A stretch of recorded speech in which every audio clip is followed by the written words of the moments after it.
안녕하십니까, 김주성입니다. 새벽에 읽는 성경 말씀 시작하겠습니다. 오늘 아침에 읽을 말씀은 사무엘하 12장입니다. 제목은 당신의 죄를 사하셨나니. 다윗의 범죄를 지적할 선지자가 나타났습니다. 선지자 나단이 다윗에게 왔습니다. 그가 비유로 들어서 설명한 이야기 끝에 다윗을 향하여 말하기를 당신이 그 사람이라 하였습니다. 다윗은 자신의 범죄를 깨우친 나단을 향하여 이렇게 말했습니다. 내가 여호와께 범죄하였노라. 하나님의 심판의 기별을 들을 때 어떻게 반응하느냐가 어떤 죄를 지었느냐보다 더 중요합니다. 변명할 것인가 아니면 회개할 것인가, 그대의 선택입니다. 새벽에 읽는 성경 말씀 제314화 11월 12일 금요일입니다.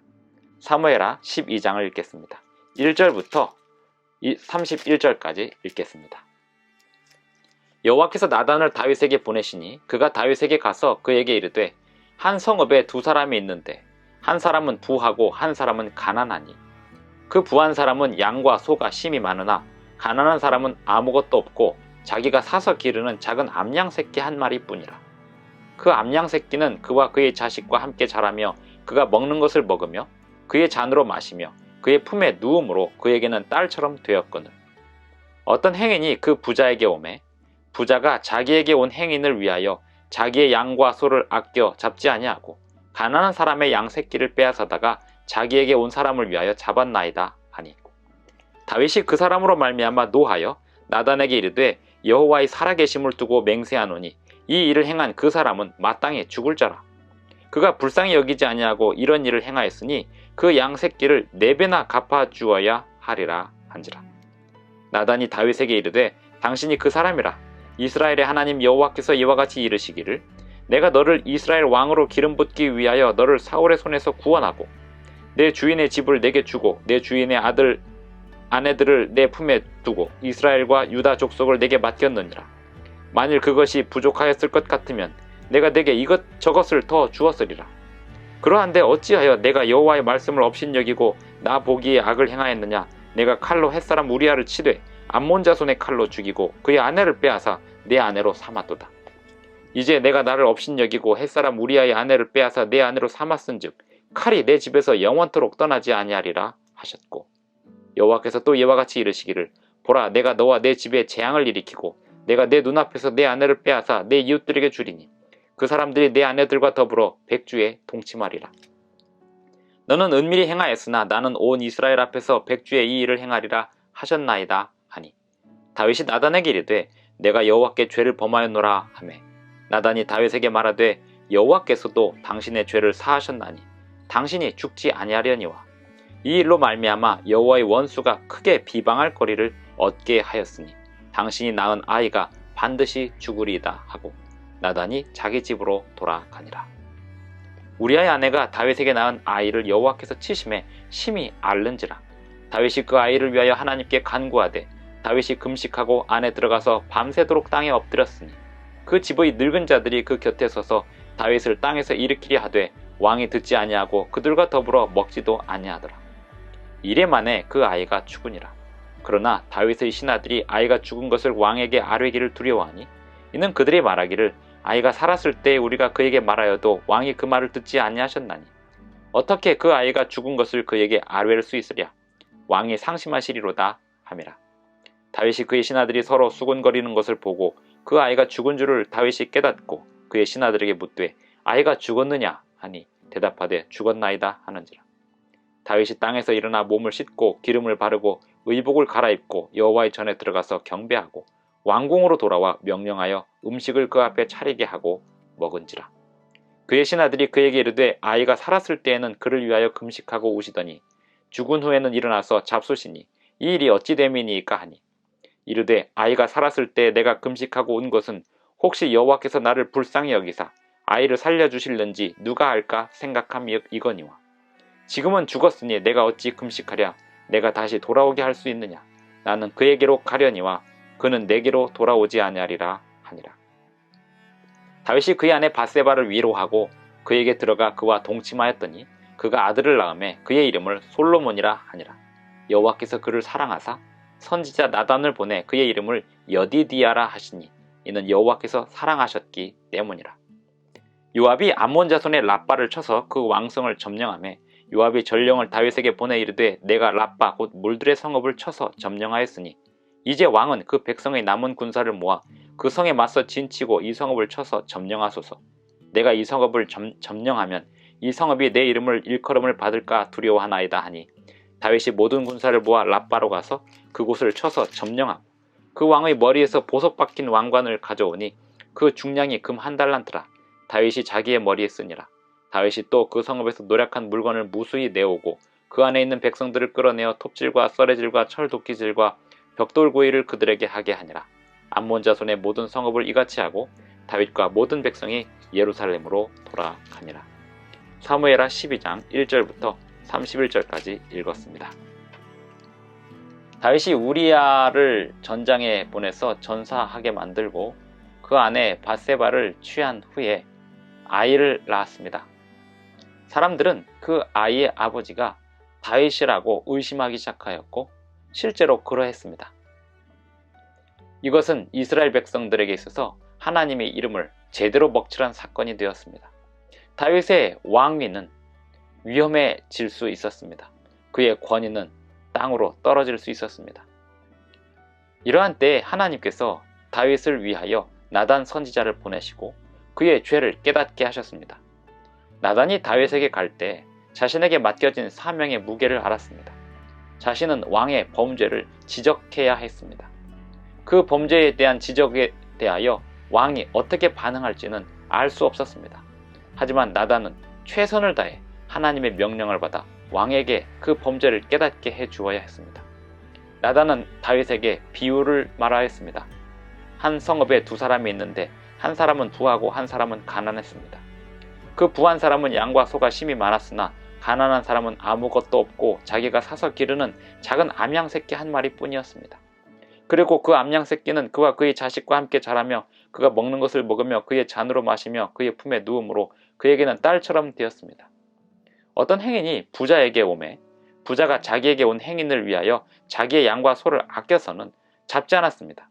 그리고 가난한 사람의 양 새끼를 빼앗아다가 자기에게 온 사람을 위하여 잡았습니다. 나단이 다윗에게 이 이야기를 했을 때 다윗은 그 사람에 대하여 정죄의 선고를 하였습니다. 그 사람으로 말미암아 노하여 나단에게 이르되 여호와의 살아계심을 두고 맹세하노니 이 일을 행한 그 사람은 마땅히 죽을 자라. 그가 불쌍히 여기지 아니하고 이런 일을 행하였으니 그 양 새끼를 4배나 갚아주어야 하리라. 이렇게 말하였습니다. 이것은 출애굽기 22장 1절에 나와 있는 모세의 율법에 근거하여 말한 것이고 그 다윗의 정죄의 선고는 왕으로서 또 법률을 아는 사람으로서 이스라엘의 법률을 아는 사람으로서 그의 정의감이 불타올라서 한 대답이었습니다. 하지만 그 이야기 속의 주인공, 그 부자 주인공은 자기 자신이었습니다. 나단이 말하기를 당신이 그 사람이라. 이스라엘의 하나님 여호와께서 이와 같이 이르시기를 내가 너를 이스라엘의 왕으로 기름 붓기 위하여 너를 사울의 손에서 구원하고 여기까지 인도했건만 네가 어찌하여 여호와의 말씀을 업신여기고 하나님 보시기에 악을 행하였느냐. 이렇게 나단이 선고합니다. 내가 칼로 햇사람 우리야를 치되 암몬 자손의 칼로 죽이고 그의 아내를 빼앗아 내 아내로 삼았도다. 우리야가 암몬 자손의 칼에 의해 죽은 것 같지만 네가 죽인 거다. 이렇게 얘기합니다. 이러한 무서운 선고, 정죄의 선고를 듣고 변명하지 않을 사람이 어디 있을까요? 다윗은 변명하는 대신에 자신의 죄를 다 회개하였습니다. 이것이 다윗과 사울의 차이점이었습니다. 사울과 다윗은 그 어떤 죄를 지었느냐 보다도 반응이 달랐습니다. 사울은 끝까지 변명하고 끝까지 자신의 입장에서 그 죄에 대하여 합리화를 시켰습니다만 다윗은 즉시로 정죄의 선고를 받아들이고 회개하였습니다. 이것이 쉬운 일일까요? 이것은 인간의 힘으로는 불가능한 일입니다. 하나님께서 하시는 일입니다. 인간이 하는 일은 무엇일까요? 하나님의 감동하심을 받아들이고 그것을 선택하는 건 인간이 하는 일입니다. 인간은 스스로 회개할 수 없습니다. 하지만 하나님의 감동하심에 반응하면 회개가 일어납니다. 하나님께서 다윗을 회개시키기 위하여 나단을 통하여 비유로 든 이야기를 들려주신 것이었습니다. 다윗은 자신의 범죄를 온전히 회개하였습니다. 그리고 받아들였습니다. 나단을 통하여 주신 선고는 이러했습니다. 12절, 11절 여호와께서 또 이와 같이 이르시기를 보라 내가 너와 내 집에 재앙을 일으키고 내가 내 눈앞에서 내 아내를 빼앗아 내 이웃들에게 주리니 그 사람들이 내 아내들과 더불어 백주에 동침하리라. 죄송합니다. 12절 너는 은밀히 행하였으나 나는 온 이스라엘 앞에서 백주에 이 일을 행하리라 하셨나이다 하니 다윗이 나단에게 이르되 내가 여호와께 죄를 범하였노라 하매 나단이 다윗에게 말하되 여호와께서도 당신의 죄를 사하셨나니 당신이 죽지 아니하려니와. 이 앞의 이야기들은 이 범죄로 말미암아 일어날 인과 관계들, 죄로 발생될 다윗의 죄로 발생될 그 다음에 사후의 이야기들을 예언처럼 설명해 주셨습니다. 하나님께서는 그 죄로 인한 결과들에 대하여 막지 않으시도록 흘러가게 하셨습니다. 그것이 다윗의 죄에 대한 선고였습니다.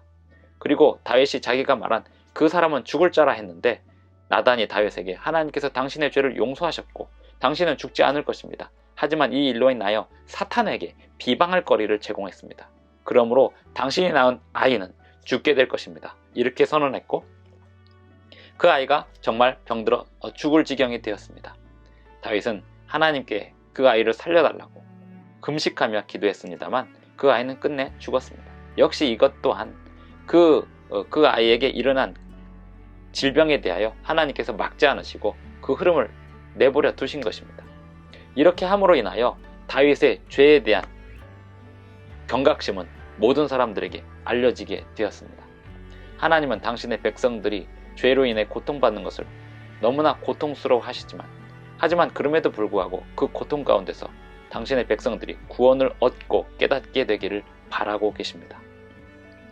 이 아이는 다윗 대신 생명을 지불하실 예수님을 상징하기도 할 것입니다. 다윗 대신 이 아이가 죽었습니다. 다윗이 구원을 받을 수 있었던 것은 다윗 대신 십자가에 돌아가신 예수님, 하나님의 아들이신 예수, 아무 죄도 없으신 그 아들로 오신 예수님이 다윗의 죄를 구원할 수 있도록 대신 돌아가셨습니다. 다윗의 죄를 위하여 대신 돌아가시고 다윗을 구원하셨습니다. 그 아이가 죽은 다음에 신하들이 서로 수군거리고 있었습니다. 다윗이 금식하는 가운데 아이를 살려달라고 기도하고 있었고 그 아이가 죽은 다음에 신하들이 이 왕이 저렇게 아이가 죽어가는 가운데 저렇게 금식하고 있는데 죽으면 어떻게 얼마나 또 마음고생을 하실까 하고 수군거리고 있을 때 다윗이 깨달았습니다. 그 아이가 죽었느냐라고 물었고 그 아이가 죽었다는 소식을 들었을 때 일어나서 몸을 씻고 기름을 바르고 의복을 갈아입고 음식을 먹었습니다. 신하들이 물었습니다. 어찌 이렇게 하십니까?